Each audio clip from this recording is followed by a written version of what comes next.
Hey y'all, it's Jody here, and you're listening to my flippin' podcast. Y'all, you just gotta embrace the suck. I'm in my 30s. I have 3 kids, All born in different decades. selling houses, flipping houses, renting houses, raising kids, random farm animals. I can't deal. Hey y'all, it is Jody Terrell, and you are listening to my flippin' podcast. And today I'm really excited to have Laura Hooks on.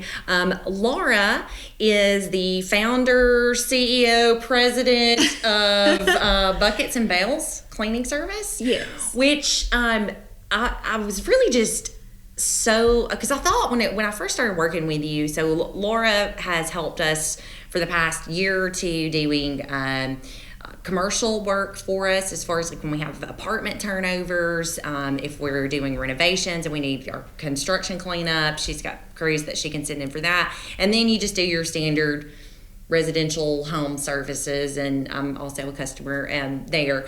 But I didn't know. I thought at first, because you present yourself so well with your logos and your marketing material, and I just thought this is a franchise, like more of a national thing, and I think maybe a lot of people do. And so I had the opportunity to speak with you and your VP Courtney one day, and I found out that this was your baby.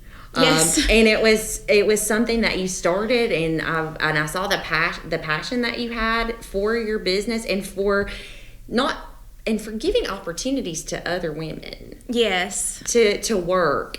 And I just, I part of what we want to do with the podcast, we talk about real estate a lot, obviously, but I want to talk to other entrepreneurs and other business owners, because I think a lot of people have that desire and that yearning inside of them to do their own thing, to step out on faith, to start a new business, but it's so scary. It is. It's hard.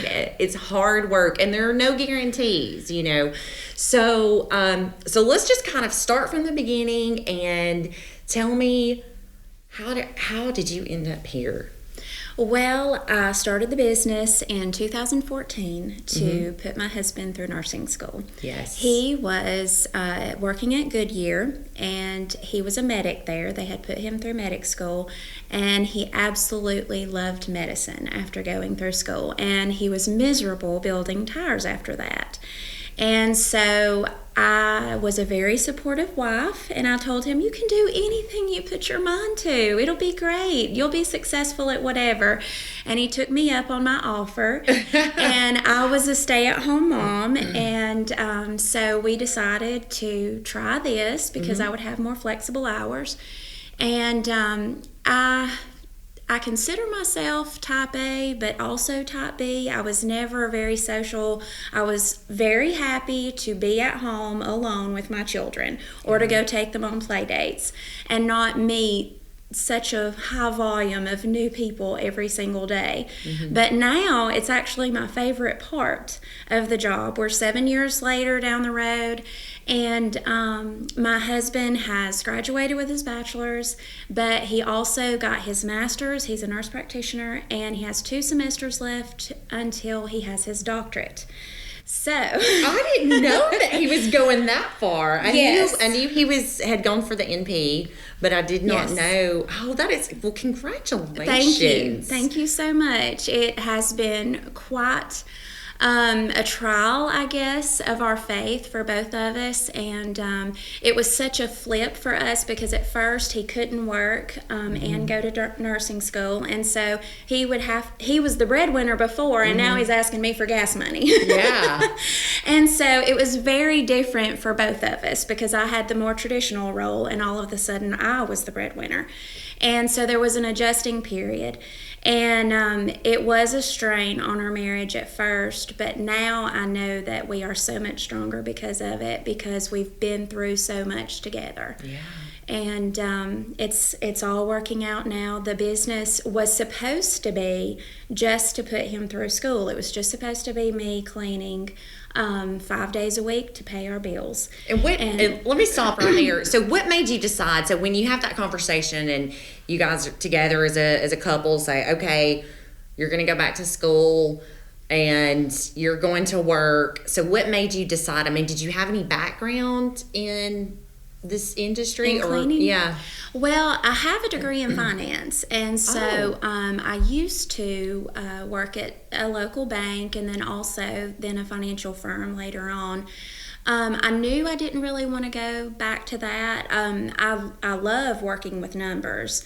I really did enjoy the work, but it was just the hours weren't going to be flexible, and we had kids now that were active in school and out of school.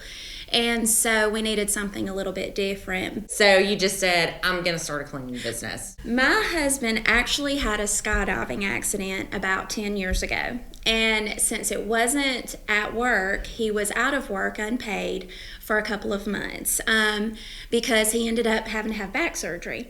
And since I didn't want to go back to the field of finance for that short amount of time, I was in a mom's club, and those sweet ladies kept me busy every single day until my husband went back to work. So I cleaned every day. They let me bring our youngest, who was 4 at the time, with me. And so that is how I started.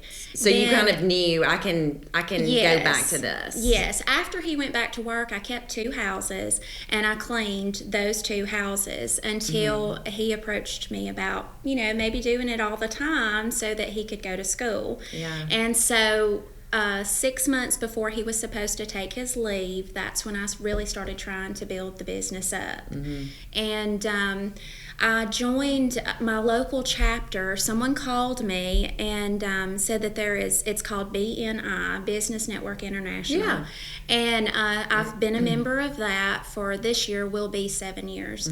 And it was fabulous for me in starting my business. And for such a long time, I would say just until here recently, maybe 65% of my business came from referrals within that group. Wow. So it was huge to start this business. So so what was supposed to be just me cleaning, within, I would say, within maybe 6 months, I was hiring my first employee. Wow. And so, there's been a lot of learning along the way because, like I said, it wasn't meant to be a business. It was just meant to be me. I did buy business licenses and stuff because I was scared not to, but I have learned that I really should have treated it like a legitimate business from day one, as far as having policies in place, handbook, rules, because so many times over the years you start to make exceptions. Well, it's okay if we do this just one time for the customer and for the employees. And so that has been, I think, one of my biggest lessons that I've had to learn. Systems and processes are probably the hardest part of any business. I'm going through the same growing pains right now where I'm like, why do I have all this in my head? Why do I not write this stuff down? Yes. And, and unfortunately, I think this past year, because of COVID and everything that we've had to deal with, you start to have that moment where it's like, oh my gosh, what if I'm out of work for 2 weeks? Yes. I mean, I'm not even going to think about like worst case scenario. I'm just thinking, what if I just can't come to work for 2 weeks? Nobody knows what to do, and that's a bad place to be in as an owner operator. So it sounds to me like you learned fairly fast that you needed to own your business and not so much in your business. Yes, which was very difficult time-wise because I thought that I was doing this to have more flexible hours, and I did. That it was wonderful, but I would take my kids to soccer, and while I was sitting in the car waiting for them to finish practice, I'm working. I was on the phone or on my laptop constantly working because I would clean during the day and then do the office work in the evenings. And then sometimes, as we started picking up businesses in the evenings, I would go clean them after they closed. So it was very long days and very long nights, and sometimes it still is. And especially at the beginning, you wonder, is this even worth it? You just have bad days. Yeah. But and then we would get complaints, and I took everything personally.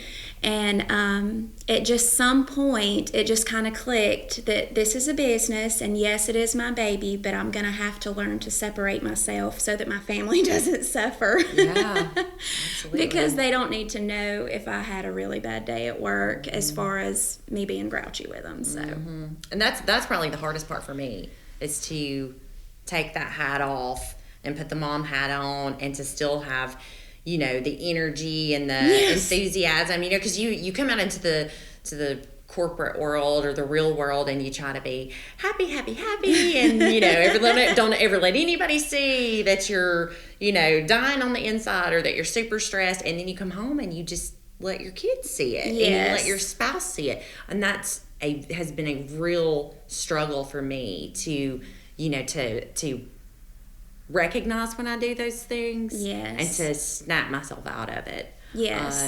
Because you've got to give your all to your family, because that's what it's about. That's true. Your best. And one of the things that I loved about your services, when we first met, was your little marketing pieces that you left, because I've had lots of people that have cleaned for me in the past, and they inevitably don't work out, because they do, people will do really, really well the first few times, and then things kind of start slacking off, and you never really know what to say, and there's no clear, there's nothing clearly defined as far as like what you as the consumer expect, and then it's what the service provider is expecting. And so that's what I loved about your the way that you did things, is that you came in and you said, here are the options, and these are the things that you can expect to get with each option, and you laid it out. And I was like, oh, I like this. It was clear expectations. And over the years, we have had a time when I had to call you and say, hey, this is what happened, and you were just immediately fixed it, handled the situation, addressed it. But it gave me, it empowered me as the consumer to feel confident enough that I could come to you and expect to get a resolution, because I still was very happy and I wanted to continue. But that's going to happen in any business where you have employees. There's going to be employees that you think are going to do great that don't. People have bad days, and they're in a hurry and they need to be somewhere, and you just have to address those things. And so I wanted just to definitely commend you on that, and that goes back to that, I guess, the systems and processes. Yes, we've had to learn, and I've had to kind of treat each complaint, sort of separate myself from it so that I don't go in my room and cry, but just separate and say, okay, this is the problem and this is how we're going to fix it. And sometimes we'll take money off of a cleaning, their next cleaning or whatever. Sometimes we go immediately and fix it. Sometimes we do both. Sometimes it was so minor that it's just a matter of mentioning it to the lady, and then we can get it resolved fairly quickly and easily. So how many employees do you have now? We have 16. Wow. Yeah. Oh my gosh. Yes. And the strange, odd thing about it is that this time last year, we had 7. And so during COVID, while so many people they're being forced to close their doors, thankfully we were considered essential, and we did start the misting, which helped us when a lot of customers, especially our elderly customers, didn't feel comfortable with us coming in their homes anymore.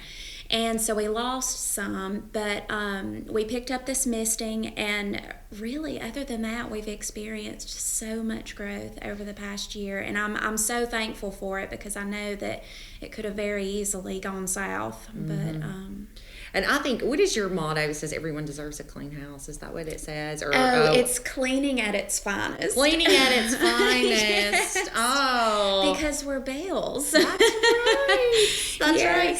But I think that for me, having y'all come to my house, and we just do every other week, but it's almost like part of my mental health, my mental wellness, because I am a type A completely, and I like things to be orderly and to a T and neat. and being as busy as I am, it's hard for me to manage everything. And when I come, y'all are coming tomorrow. Yes. So excited. And when I know, when I come home tomorrow afternoon and it's going to be a late day, to know that my house is going to smell good and that everything's going to be orderly and put in.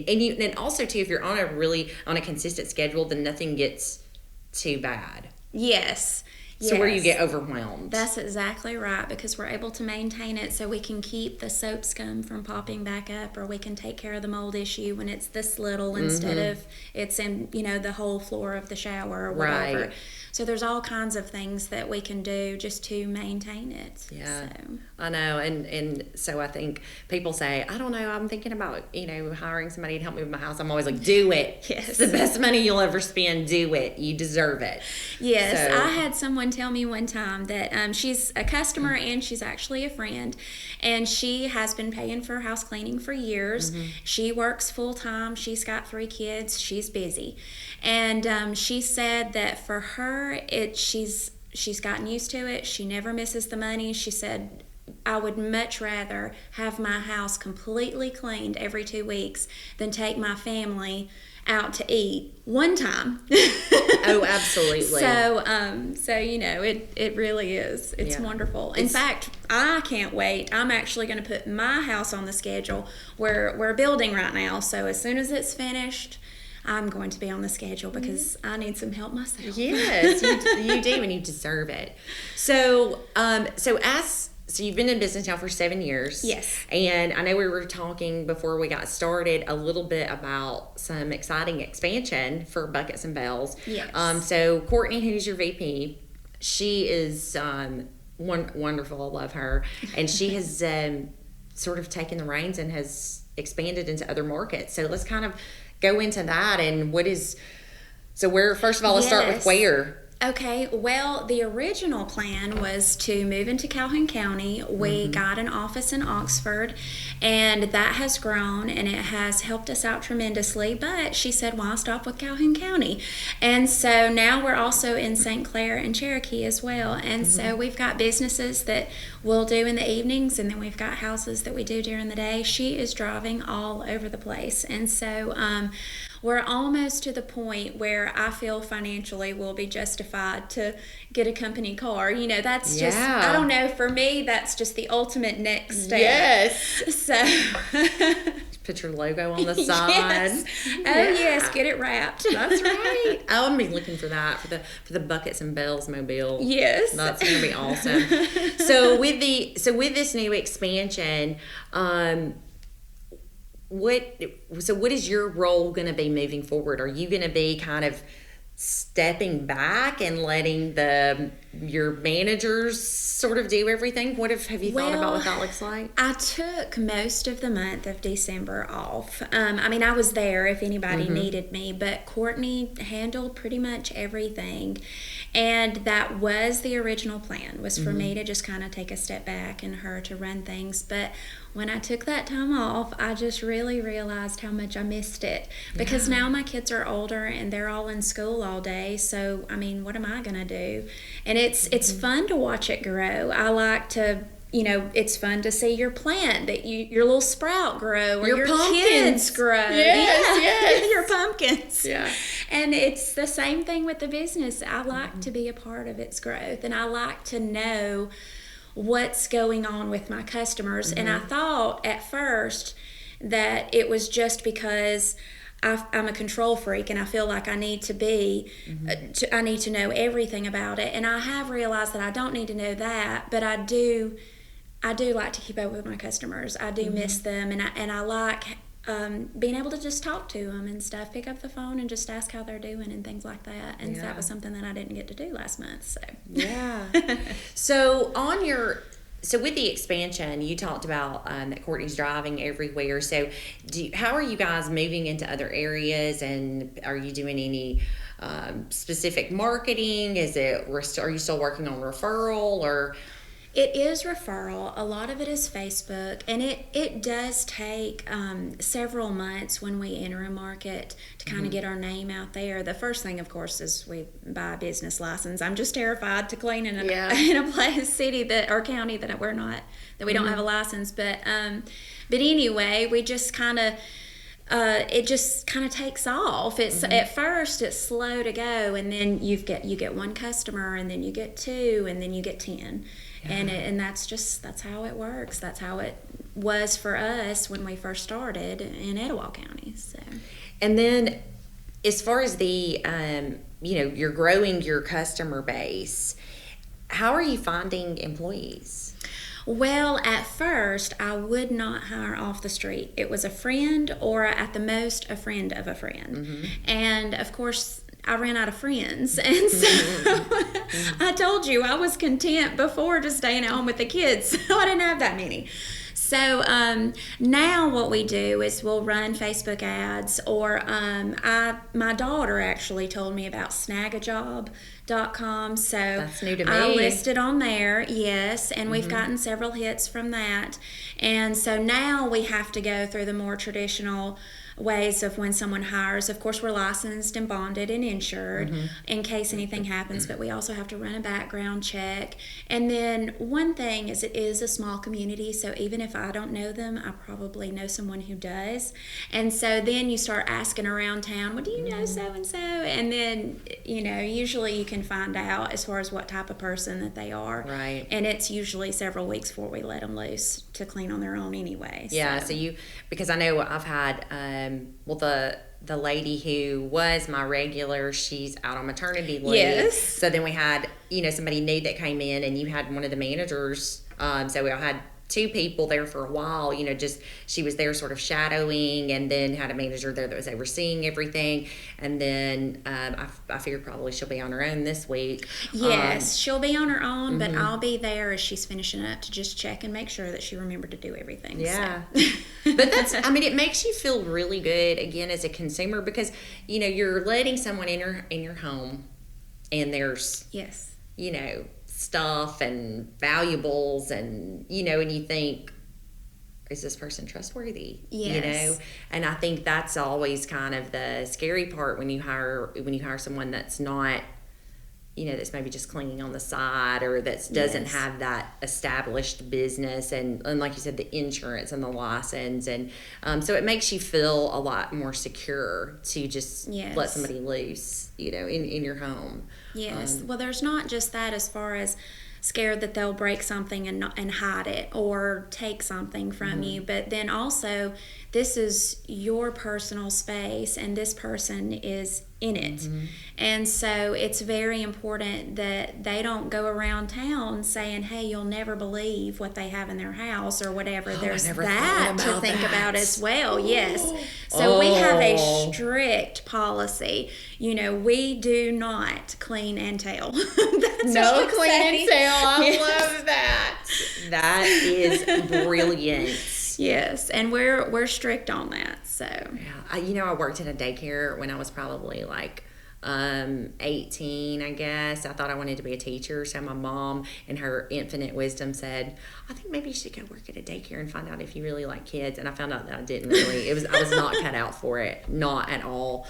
But in my short career as a daycare worker, that was one of the main things that they told us, and I'd never thought about it until I got there, because little kids will tell you all kinds of stuff. Oh, yes. All kinds of stuff. And you're like, you have to sign a thing saying, I will not repeat anything that, they had like a non-disclosure, I guess, or confidentiality, to not repeat stuff that these 3 and 4-year-olds told you about what's going on in their house, of course, if it was something like dangerous, you have an obligation to report, but sometimes it's just good gossip,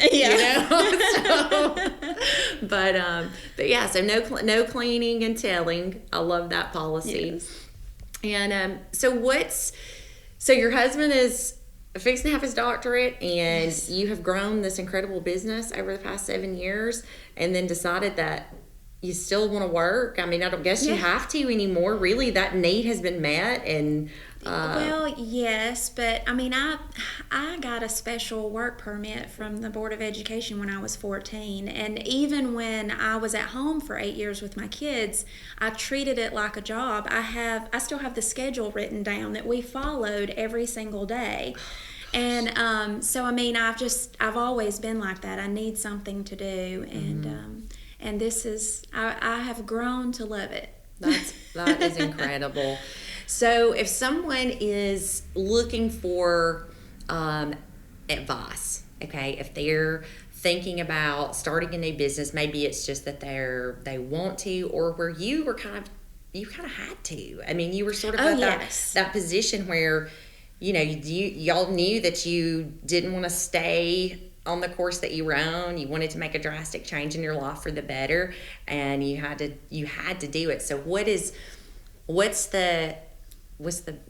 do you have a little nugget you can share with us? Yes, as far as if someone's wanting to start their own business. Yes. Well, for me, what I did, the very first step, and I still consider it to be one of the most important steps, was I had no idea what I was doing. And I knew that I wanted it to pertain to the South. That's why I chose that name, you know. And I knew as far as my logo and things, I had ideas. But as far as running a business, I had no idea. And so I went to Jacksonville State University. They have a small business administration satellite office out there. And I spoke with Joe. I can't remember his last name right now. But Joe has owned several businesses. He has helped people start several businesses. And when I left there, I had a packet. And I mean, it was just full of priceless information. It answered questions that I didn't even know to ask. And so that was my first step, and that was my most important step to me. I had never heard that there was even such a thing as, and so it's available to anyone. You don't have to be a student free. at JSU. You do not have to be a student. It's 100% free. It's just provided by the government. They're there to help you get started. And since he had started businesses on his own, he knew so much personally too. And he has helped me so much over the years. Whenever I get stumped and I'm just not quite sure, especially with growth, excuse me, sometimes you're not quite sure what that next step should be in growth. And I'll just pick up the phone and call him and ask him what he thinks. And so he has been very valuable to me. So he's almost it's almost a mentor. You know, I Yes. talk a lot about trying to find a mentor, someone who's maybe in a position that you would like to be in, that's in your field. But it's really hard a lot of times to find someone that's willing to kind of take you under their wing. Yes. So this is I'm sure he's getting paid by somebody to offer this I'm service. sure it's our tax dollars. Yes, I'm sure we might as well use it, right? Yes, that's Right. right. I feel completely justified in calling him. Absolutely. I think I may call him. I mean, you know, Yes. because like you said, just with situations with growth, and we're at that pivotal point where we have to break through to the next level, because we're so busy that there's no way that we can maintain where we are. So we're either going to have to back down, which is not going to happen, or we're going to have to push through. And pushing through is hard, because that's where you have to have the systems and the procedures and the people and the and being able to manage. I'm a horrible manager of people. I really am. I mean, I'm very I'm not detail oriented. So I like the 10,000 foot view. And I'm the opposite. I tend to micromanage because I get hung up on the details. Yeah. So there's different styles and different weaknesses with each. Yeah. So. I read a book recently called Rocket Fuel. It was a follow-up to this book called Traction. Really, both of those books are great, and I recommend those to anybody. But Traction is, their main thing is they talk about this EOS. It's an entrepreneurial operating system, and about how you can put things in place to track and manage your people, your goals. It's a really good book. It gives you like some serious fundamentals. And then they came out with a sequence called Rocket Fuel, and basically they started studying these larger companies, Fortune 500 companies, whatever, and they realized that a lot of times these companies, like if you think about Tesla, you think Elon Musk. Yes. And he's at the top of the top of the pyramid, and you think he's running everything. And I have no idea if this is true or not, but so a lot of companies have that one person that's sort of the CEO, the big dog. But what they found out after doing the research for this for these publications is that at the top of a lot of companies there's actually two people, and so you have. And they started studying the dynamic between these two people, and they said that you have a visionary and an integrator or an implementer, some people call it. And so the visionary is the person that's got the big dreamer. That's the 10,000 foot view, what it could be, what it could look like. And that's me. You know, I get really hung up in I want it done because I can see the finished product. And then I have a really hard time figuring out how to even start. Like, how do I get from A to B? Because all I can see is Z, really. And so then you have this person that's the implementer, the integrator, who is, you know, usually not in the forefront. They're not the face of the company, but really the company doesn't exist without them. Yes. And because that implementer or integrator is the person that can work with the visionary and be able to put plans in place, and more importantly to help that visionary stay focused. Yes. And so but the idea for the name of Rocket Fuel is if those two people can ever find each other and get in line, it's like rocket fuel, and you can just go. So anyway, if there's an integrator or an implementer out there, you guys hit me up. I'm looking for some money. So because I still struggle. I mean, I know real estate, I know investing. I'm very confident in that part of it, and I have lots of big dreams and big ideas that I think could work. But it is a struggle I get lost in the details and the systems and procedures. Yes. I think that's why Courtney and I have worked so well together, because even our personalities are different. They're opposite, and you know, most would even say. And she always says that I'm too nice, and I always say, well, you're too hard.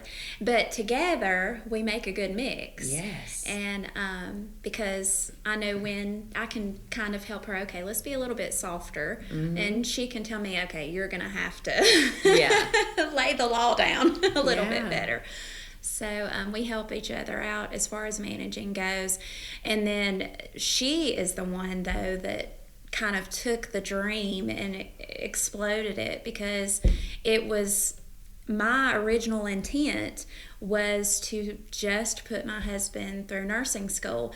And so sometimes I have tunnel vision where, since that was the original goal, we can't change it. And so she came in and said, no, this is a great thing going. Let's see what we can do to make it bigger. Yeah. And I hadn't even thought about that, which is odd now to even say that out loud, that I had never thought, let's grow. Yeah. Well, so it sounds like that you guys probably have a little rocket fuel mix there. So that's incredible. And I'm very excited for what 2021 has to hold for you guys. You had a big year last year. We did. And looks like you're going to have a great year. Yes, we're excited to see how this goes. Awesome. We really are. All right, so if someone wanted to get in touch with you about services, what's the best way? Well, there's so many ways. We have the main line is 256-393-8212. We have a website that's Buckets and A&D. Spell out and, okay. Yes, Bells, BELLES.com. And then we also have a Facebook page that's Buckets and Bells. Buckets and Bells. All right. Well, I'm just excited that, for everything that you've got going on. And thank you so much for coming on and sharing your story with everyone. And, we hope to inspire and encourage other people. So if you're out there and you're needing to take that leap, JSU first. Yes. Or find a mentor, find somebody. I think that's probably the first step. And then from there, just be prepared to work hard and not scared to fail. Yes, that is true. That's true. And then at the end, you'll finally Get your rainbow. That's right. Well, thank you again, Laura, so much for joining us. And that's going to wrap today. But I want to take one quick minute to tell you guys to please support J&G Real Estate Solutions. Guys, it's because of the hard work at J&G Real Estate Solutions that is giving us the opportunity to talk with and to meet wonderful people like Laura. And so if you have a house that you'd like to sell, give us a call. Or if you've got something, maybe you're in the market to purchase, we work with investors, we work with first-time home buyers, you name it. We basically can match you up with the perfect agent. So you can reach us on social media. You can find us online, jngrealestate.com. And then again, for more little videos and tips and tricks, be sure to follow me on social media. Our Flipping Life is Facebook, and then on Instagram it's our.flipping.life. YouTube, Our Flipping Life, and this is my Flipping Podcast. Jody Terrell, we'll see you later. Bye, y'all.